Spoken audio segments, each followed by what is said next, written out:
Bien, voici la vidéo de la conclusion de la journée du 19 mars. Donc ce matin, j'ai surveillé plusieurs supports et donc sur l'euro USD, j'ai donc trouvé immédiatement ce qui concernait la stratégie ultime que je vous ai expliqué dans deux vidéos précédentes. Alors, pour ceux qui ne l'ont pas vu, donc je vous montre un peu ce qui s'est passé. Je prends donc un crayon, voilà, ici. Et donc ce matin, à 5, 8, attendez, ici, hop, là c'était bon. À partir de là, voilà, à 8 heures, voilà, là où il y a la flèche. Donc à 8 heures, là, je suis entré. Et je viens de sortir ici. Voilà. Bon, pourquoi je suis entré ici? Alors, on avait un bottom, c'est-à-dire un plus bas, et un deuxième plus bas. Première chose.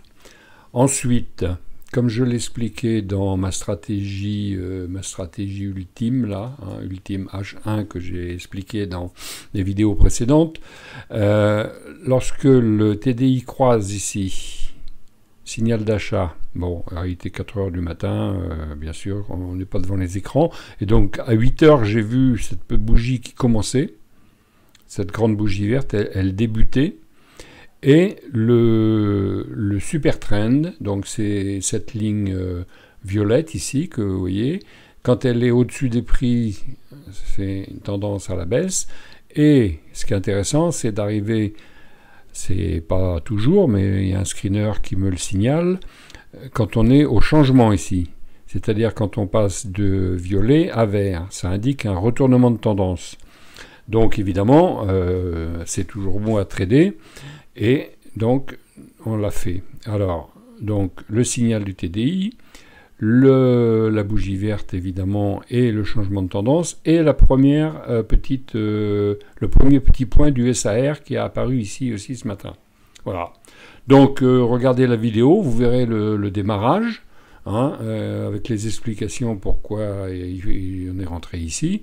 Et le trade est terminé avec, donc, on va regarder, donc on est rentré à peu près, attendez, il faut que j'efface mon crayon. Au secours, j'ai perdu mon crayon. Donc, où est-ce qu'il est passé? Il est là. Hop, je l'efface. Donc, je prends le croisillon et on va regarder ensemble. Vous voyez, donc je suis rentré là à cette bougie, quasiment au début. Et je viens de sortir ici, là, dès que j'ai vu du rouge, puisqu'on était sur un plus haut. Et donc, on a fait 60 pips. Voilà. Bon, bah, c'est quand même une belle journée. Ce sont des journées sympathiques, mais très techniques. Il fallait être là pile au bon moment. Il y a eu un autre signal sur l'euro CHF, on va regarder ce que ça a donné, mais je ne l'ai pas pris parce que je ne cours pas plusieurs lièvres à la fois. Je me concentre sur un trade. Donc il y avait un passage difficile ici, on l'a passé, voilà, ici on a failli repartir. Alors le plus bas était quand même assez proche, le stop, donc on n'avait pas un gros risque, le stop était ici, sous la bougie rouge. On n'avait quand même pas un gros risque. Par contre, le retour sur risque, le risk-reward, comme on dit en anglais, et là, il est fabuleux, parce que bon, on avait ce risque-là pour avoir pris tout ça, quoi. Donc, c'est quand même pas mal. Cela dit, bon, là, on a un retour. Ensuite, c'est la fin de la journée. Personnellement, je pense qu'il va continuer à monter dans les jours qui viennent, donc je vais le surveiller. Donc voilà, le trade s'est bien passé. Départ ici, clôture là tout à l'heure. Il y a quasiment du vert partout, c'est quand même une journée assez exceptionnelle. Voilà, ça n'arrive pas tout le temps. Donc je vous disais tout à l'heure sur l'euro CHF, voilà. Donc, j'ai bien fait de pas le prendre. Attendez, non, je regrette de ne pas l'avoir pris, pardon. Parce que le signal était ici, donc ici, voilà. Alors prenons le croisillon.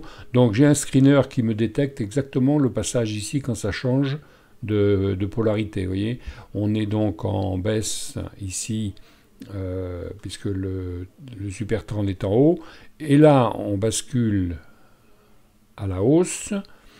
Et j'ai un screener qui m'a détecté ça à la deuxième ou troisième bougie. Je me souviens à cette bougie-là d'ailleurs, parce que je n'ai pas voulu entrer, parce que bon, sur l'euro CHF, il y a des gros mouvements. Bon, je ne le trade pas habituellement, mais bon. Et donc l'entrée était ici. Le stop aurait été ici, donc le stop n'a pas été touché. Et donc si on prend l'entrée, donc qui était ici, et là où il est, on avait 32 pips. Bon, c'est pas mal. C'est pas mal, c'est pas mal. Mais bon, voilà, je ne l'ai pas pris, c'est comme ça. Il y avait aussi un autre, c'est le dollar CHF. Ah ben je ne l'ai pas ici. Bon, enfin bref. Bon, bah écoutez, je ne vais pas vous ennuyer plus longtemps avec mon trade magnifique d'aujourd'hui. Voilà. Alors, regardez la stratégie ultime à 1 heure. C'est quand même assez intéressant parce que, bon, bah, vous voyez, en 1 heure, il n'y a pas trop de bruit. On ne voit pas tous les petits changements qu'il y a en 5 minutes ou en 15 minutes. Donc, c'est intéressant et c'est une stratégie qui fonctionne. Voilà, merci de votre fidélité et puis à bientôt pour une autre vidéo. Et regardez ma chaîne, il y a plein de bonnes choses à voir et plein de bonnes idées et plein de bonnes analyses. Oui, c'est moi qui le dis. Allez, au revoir.